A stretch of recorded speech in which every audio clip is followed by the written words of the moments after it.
Hi all, ముందుగా మీ అందరికీ ఉగాది శుభాకాంక్షలు అండి. ఈ ఉగాది అనేది మీ లైఫ్లో విజయాన్ని తీసుకురావాలని చెప్పి నేనైతే మనస్ఫూర్తిగా కోరుకుంటున్నాను.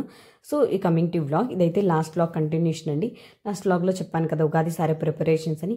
ఉగాది సారీకి ఏంటంటే మెయిన్ ఐటెం చల్మిడి అండి. ఇక్కడైతే మా ఇంట్లో అయితే చల్మిడి అయితే ప్రిపేర్ చేస్తున్నారు.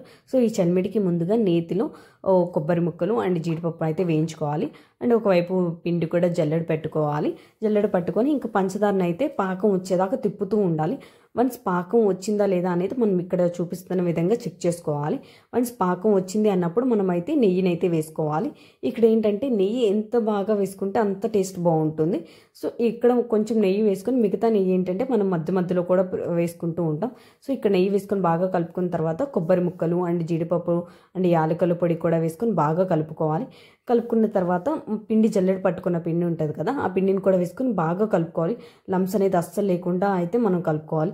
ఇక్కడైతే మా అమ్మ మా పిన్ని అయితే బాగా కష్టపడుతున్నారు. నాకు అయితే డౌట్, ఇలాంటి వంటలు ఫ్యూచర్లో చేస్తారా లేదా అన్నది. మనం అన్నీ ఆన్లైన్ అనే అంటామేమో.